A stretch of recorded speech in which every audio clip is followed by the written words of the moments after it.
Hi again guys, and welcome to another look back into the past of the Forza franchise, once again of course to Forza 4, and this is a car which any who have followed my HSG top 50 favourites list will know is one of my favourite cars, and it pretty much always has been. Not one of my necessarily top 10 favourites, but it's certainly in there, sometimes higher than what I put it on the list, sometimes where it was, in say the 40 region. Now, this is one of those cars that I included in the 20 vehicle countdown of cars which I strongly believe deserve, if not need, to come back to the Forza franchise. And although some of the ones on that list are very much personal picks for me, such as Panos for instance, there are others which are kind of a no-brainer. And to me, the Speed 12 is one of those, because it's not just a car for someone who's into alternative vehicles or oddball cars, it's a useful tool. And one of the reasons why the Speed 12 is such a useful car to have is because it crosses so many boundaries. Most supercars or hypercars or megacars tend to stick to doing one specific thing. Think about it. There is no racing version of the Venom GT. There are no Koenigsegg race cars. There was the CCGT prototype, but it never actually raced because of the rules changing. The Veyron, there is no racing version. The Chiron, there is no official racing version. There's the Vision GT concept, but that doesn't have much in common with it apart from the design. Then though, you get the car that this one was designed to go up against. The McLaren F1. Now that is a much better rival to the Speed 12 than many modern hypercars are. Even something like an Ultima Aero, which is actually quite a lightweight vehicle, there's no racing car. None at all. Because they're not designed for that. They're designed for sheer, straight-line, brute performance with some handling as well, and they are very much so designed for the road. Now with the Speed 12, day one, basically, it wasn't really a road car. And of course they famously didn't produce it because the boss of the company drove it home and decided it was way too dangerous to produce. I mean, what did he expect? 400 horsepower TVRs are dangerous enough, so when you double that, of course it's going to be dangerous. It's basically a Cerbera with two engines. Literally, it's two Cerbera engines put together to make a monstrous 7.7 litre, 800 horsepower, and that's being very conservative. It's more likely to be closer to 880 V12. Now by today's standards, 880 horsepower or even 800 don't necessarily sound that great. Something like a LaFerrari or a P1 or a Porsche 918 even have that kind of power or more. But that's the thing. They have assisted methods. Turbocharging, supercharging, hybrid systems, that's the way that modern supercars go. Whereas, as I touched on in my countdown episode for this car, it shares some very similar ideology to both the McLaren F1 and, in a funny kind of way, the SSC Ultima Aero, because both of those are also old school. They are very much so analog supercars, or you could say analog hypercars. Now the Speed 12, it's about as analog as you can get. It's the automotive equivalent of a sledgehammer, basically. And that's discounting the Callaway, of course, which is ironically a very technically advanced car. That was the whole point of it as a test bed.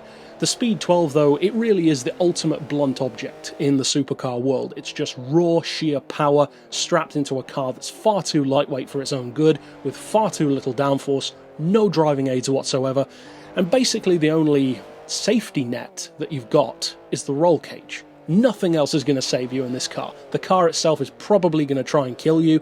9 times out of 10, a 400 horsepower TVR is going to try and kill you anyway.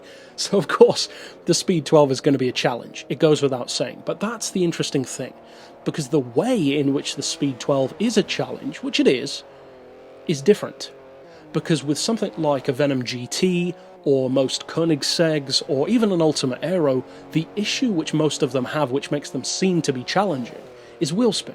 They find it very difficult to put all of that power and torque down without assisted downforce, or sticky tyres.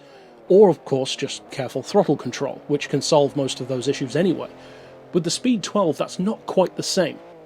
Because with the Speed 12, it's not so much that it has so much wheel spin, it's more so how fast it is, because there's this weird thing with the Speed 12 that even though technically it's not as fast as many of those others, it feels faster than a lot of them do. because it's so lightweight. The acceleration is so brutal, it really does feel like a race car for the road, and I don't even mean that in the usual cliched way that people like to talk about. It literally is a race car for the road, just like the McLaren F1 is. It's a road car, only in technicality. It even has a roll cage in road form. That's about as literal as you can get. Even the McLaren itself doesn't have that. Now, it didn't have anywhere near the success that the McLaren had in racing, partially due to reliability, and also partially because it could have nowhere near the same amount of power, so that kind of neutered it because of the regulations. But still, the raw potential of a Speed 12 has never really gone away, and any time that it is featured on a racing game, which unfortunately is getting less and less often these days, even Gran Turismo doesn't have it anymore, it's always a special occasion, because it's one of those cars which just demands respect. It's almost like a spiritual successor to the Shelby Cobra, an incredible supercar with tons of raw power, and it's easy to underestimate a car with 800 horsepower because so many supercars have more than that now. But the thing that you need to remember is that this was from 1998, or at least the first generation version was. This one was the year 2000. But even then, that engine is a thing of beauty. It's so well engineered. It's an incredible beating heart of a Blackpool beast, as this car is often nicknamed.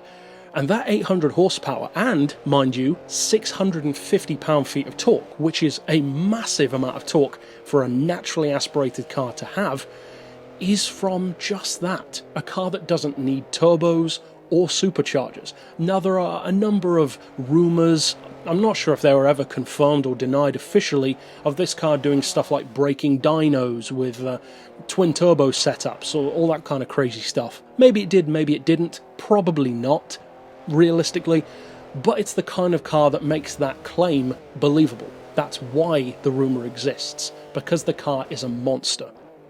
Now, in the game, it costs 1 million credits, which is a whole lot more than it was going to cost in real life. I believe the proposed price was somewhere around 150 grand, which is incredible value. If they had produced that, that would have severely undercut the McLaren F1. But that's not surprising for TVR, because if you think about it, the development costs could potentially have not been too bad. It is essentially a modified Cerbera, so they could have basically just shelled out a bit of extra cash for it in comparison, with nowhere near the development costs of a McLaren F1, and they could have afforded to produce it for probably that kind of price. Even if it was 250 grand, it would have still been, what, a third of the price, if not a quarter, of the McLaren back in the day. That would have been kind of like the TVR version or equivalent of something like a Mosler, which also undercuts its rivals by a huge amount. Now, in the game, it's the kind of car that if you use it properly, it can serve you so well. It's only an R3 category car, which makes it have a ton of use. It's only 758 PI. It's a monster. It demands respect. The horsepower per ton is among the highest ever at 821. And if you tune it up, you can easily squeeze over 1100 horses out of it. It has among the highest top speeds in the game.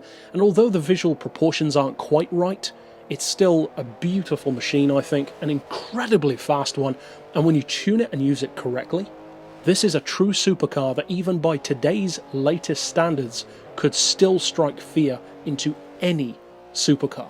But that's it for this review overall. Of course, I'll see you guys next time, and for now, as always, thanks for watching.